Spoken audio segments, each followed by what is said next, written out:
Hello guys, welcome back to our channel. ഇന്നൊരു weekend വ്ലോഗുമായിട്ടാണ് കേട്ടോ നമ്മൾ വന്നേക്കുന്നത്. എൻ്റെ ഫ്രണ്ടിൻ്റെ ഡാൻസ് ക്ലാസ് ഇനാഗ്രേഷനും നൈവു ബേബിയുടെ 9 മന്ത് വാക്സിനേഷൻ ഡീറ്റെയിൽസും പിന്നെ ഈ വീക്കിലെ കുട്ടി കുട്ടി വിശേഷങ്ങളുമാണ് ഈ വ്ലോഗിലുള്ളത് കേട്ടോ.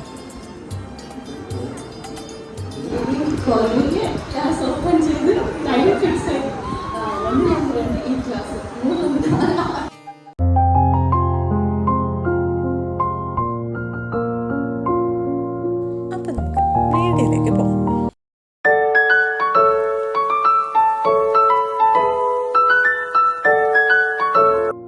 ഇതിപ്പോൾ ഗവൺമെൻറ് ബേസ് ഹെൽത്ത് സെൻറ്ററിലാണ് കേട്ടോ 9th മന്ത് വാക്സിൻ എടുക്കാൻ വന്നേക്കുന്നത്.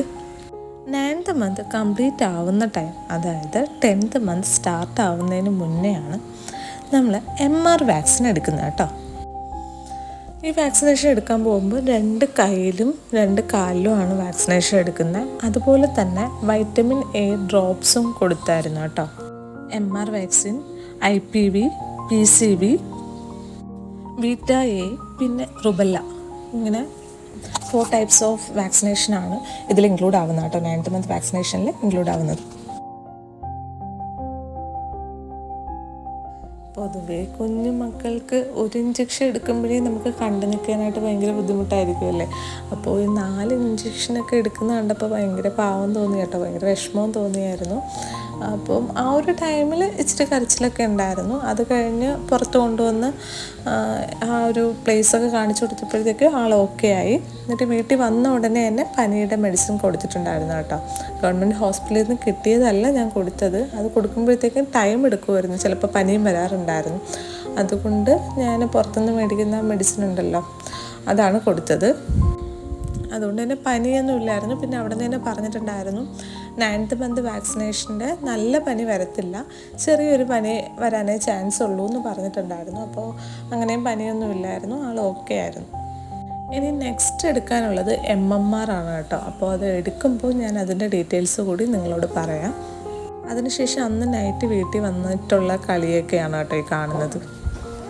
ഇതിപ്പം ഹസ്ബൻഡിൻ്റെ വീട്ടിലാണ്. അപ്പോൾ വീട്ടിൽ നിന്ന് അച്ഛനും അമ്മയും അനിയനും ഒക്കെ നൈവു ബേബിയെ കാണാൻ വന്നപ്പോൾ ഉള്ള കുറച്ച് കാര്യങ്ങളാണ് കേട്ടോ ഈ കാണുന്നത്. അതിനുശേഷം അവർ വന്നപ്പോഴത്തേക്കും ഒന്ന് പുറത്ത് പോവാം, കുറച്ച് ഷോപ്പിങ്ങും കുറച്ച് കാര്യങ്ങളൊക്കെ മേടിക്കാനൊക്കെ ഉണ്ടായിരുന്നു. അങ്ങനെ കാറൊക്കെ എടുത്തിട്ട് നമ്മൾ നൈവുനെയും കൊണ്ട് പുറത്ത് വിസിറ്റ് ചെയ്യാനായിട്ട് പോയതാട്ടോ ഇത്. ഇത് കണ്ടോ, ഷോപ്പിങ്ങിനായിട്ട് കയറിയതാണ്. മെയിനായിട്ട് നൈവു ബേബിക്ക് ഒരു കുട്ടി ക്രോക്സ് മേടിക്കണമെന്നുണ്ടായിരുന്നു. കുറച്ച് ഷൂസ് ഉണ്ട് കേട്ടോ. അപ്പോൾ ക്രോക്സ് ആകുമ്പോൾ പെട്ടെന്ന് നമുക്ക് അടുത്തൊക്കെ പോകുമ്പോൾ ഇട്ട് കൊടുക്കാമല്ലോ എന്ന് വെച്ചിട്ട് നൈവുവിൻ്റെ സൈസിലൊരു ക്രോക്സ് കിട്ടുമെന്ന് നോക്കാനായിട്ടാണ് നമ്മൾ ഷോപ്പിലേക്ക് പോയത്. പക്ഷേ ക്രോക്സ് കിട്ടിയില്ല കേട്ടോ. ഈ സൈസിൽ ക്രോക്സ് ഇല്ലയെന്നാണ് പറഞ്ഞത്. അതിന് ശേഷമാണ് നമ്മൾ ആ കേക്ക് ചപ്പൽ മേടിച്ചു കൊടുത്തത്. അതിട്ട് അവിടെ ഇങ്ങനെ ഓടി കളിക്കുന്നൊക്കെ ഉണ്ടായിരുന്നു, ആൾക്ക് നല്ല ഇഷ്ടപ്പെട്ടായിരുന്നു. അതൊക്കെ കഴിഞ്ഞ് വീട്ടിലേക്ക് വന്ന് അച്ഛനും അമ്മയൊക്കെ പോയതിന് ശേഷം നമ്മൾ വീണ്ടും റൂമിലേക്ക് വന്ന് ഉറങ്ങാൻ കിടന്നപ്പോൾ വിഷ്വലാണ് കണ്ടത്. ഇത് നെക്സ്റ്റ് ഡേ ആണ് കേട്ടോ. നെക്സ്റ്റ് ഡേ നൈവുവിന് അവക്കാഡോ ഷേക്ക് അടിച്ച് കൊടുക്കുന്നതായത്. ഇതിനകത്ത് ഞാൻ ഇൻക്ലൂഡ് ചെയ്തേക്കുന്ന അവക്കാഡോ പിന്നെ നട്ട്സ് എല്ലാം കൂടെ ഞാൻ പൊടിച്ച് വെച്ചിട്ടുണ്ട് കേട്ടോ. അപ്പം ആ നട്ട്സ് എല്ലാം കൂടെ ഇട്ട് കുറച്ച് പാലും കൂടെ ഒഴിച്ചിട്ടുള്ള ഷേക്കാണിത്. ഇത് ഇഷ്ടമാണ്, കുടിക്കാറുണ്ട്. അപ്പോൾ അതാട്ടോ അടിച്ചെടുത്തത്.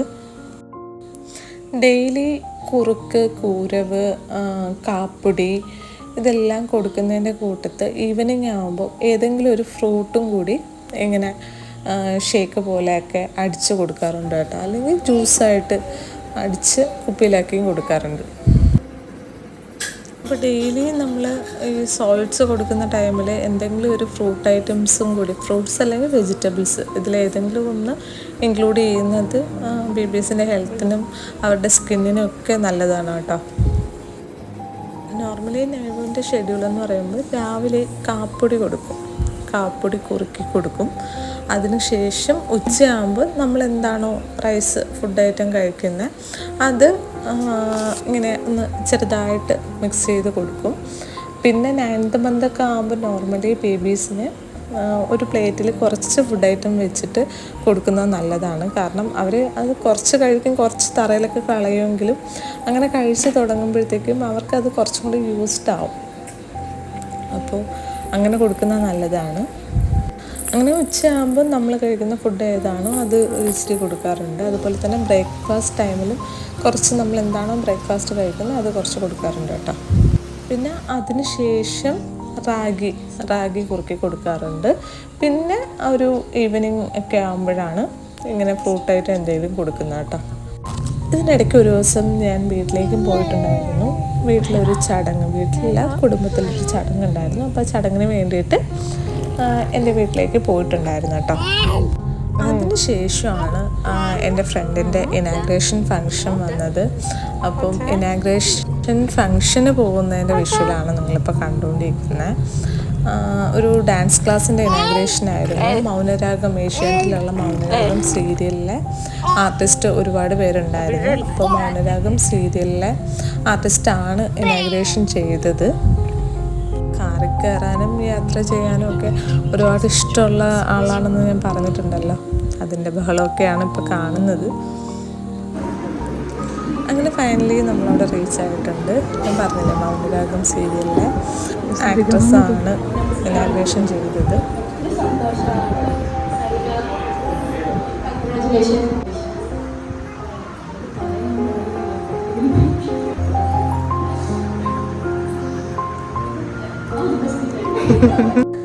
ഇതാണ് എൻ്റെ ഫ്രണ്ട് സരികയുടെ ഡാൻസ് അക്കാഡമിയുടെ ഇനാഗ്രേഷൻ ആയിരുന്നു.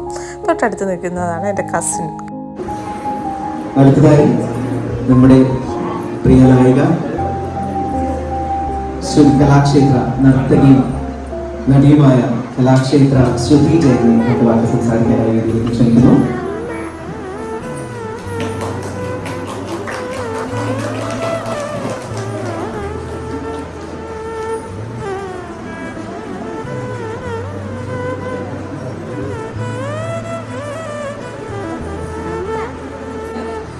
ഞാൻ പറഞ്ഞു കൊടുക്കുന്ന ഒരറിവ് അടുത്ത ജനറേഷൻ പാസ്സായിക്കൊണ്ടിരിക്കുകയാണ്. അപ്പം അതിൽ ഭയങ്കരധികം അഭിമാനമുണ്ട്, ഭയങ്കര സന്തോഷമുണ്ട്. എല്ലാവിധ അനുഗ്രഹങ്ങളും ഇത് വലിയൊരു എന്താ പറയുക, ഈ ഒരു നാട്ടിൽ കുറച്ച് ഇങ്ങനെ കലകളൊക്കെ ഇത്തരം സ്ഥാപനങ്ങളിലൂടെയാണ് കലകൾ വളരുള്ളൂ. സ്ഥലത്ത് ഇത് വളരട്ടെ. അതുപോലെ തന്നെ ഐശ്വര്യ പറഞ്ഞ പോലെ തന്നെ ഒരുപാട് സെൻറ്ററുകളൊക്കെ ഓപ്പൺ ചെയ്യാൻ പറ്റട്ടെ. അപ്പോൾ ചേച്ചി പറഞ്ഞിരുന്നു ഇത്രയും ദൂരമായിരുന്നു പഠിക്കാമല്ലോ, ചേച്ചി അടുത്ത സെൻറ്റർ തുടങ്ങാം. അപ്പോൾ ചേച്ചിക്ക് പോയി പഠിക്കാം. അപ്പോൾ അങ്ങനെ എല്ലാവിധ ആശംസകളും.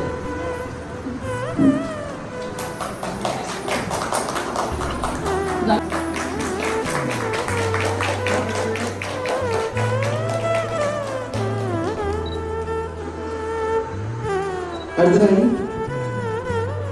NRI ആണ്. ഏകദേശം 20 നമ്മുടെ മൗനരാഗത്തിലാണ് സരികയെ പരിചയപ്പെടുന്നത്. അതിനുശേഷം ഞാൻ യാത്ര ചെയ്യുന്ന ആളാണെന്ന് പറഞ്ഞു. അപ്പം എൻ്റെ യാത്രകളിലും സരിക വരാറുണ്ട്. പിന്നെ സരികയെ സംബന്ധിച്ച് സരിക എപ്പോഴും ബിസിയാണ്. അതൊരു നല്ല ഡാൻസ് റിലേറ്റഡ് ആയിട്ട് ക്ലാസ് പഠിച്ചുകൊണ്ടിരിക്കുക, ക്ലാസ് എടുത്തുകൊണ്ടിരിക്കുക. അതിലൂടെയും സരികയുടെ പേരൻസ് ഓണമാണ്. എല്ലാവർക്കും പുതുവർഷം ആശംസിക്കുകയാണ്. അതോടൊപ്പം ഇനി നമുക്ക് നീലക്കുയിൽ, ICG അങ്ങനെ കുറച്ച് ഓൺലൈൻ മീഡിയക്കാരോട്ട് ഉണ്ടായിരുന്നു കേട്ടോ. അപ്പോൾ നമ്മുടെ ഈ വ്ളോഗ് ഇഷ്ടമായിട്ടുണ്ടെങ്കിൽ എന്തായാലും ലൈക്ക് ചെയ്യുക, ഷെയർ ചെയ്യുക, സബ്സ്ക്രൈബ് ചെയ്യുക. Keep watching. Love you all.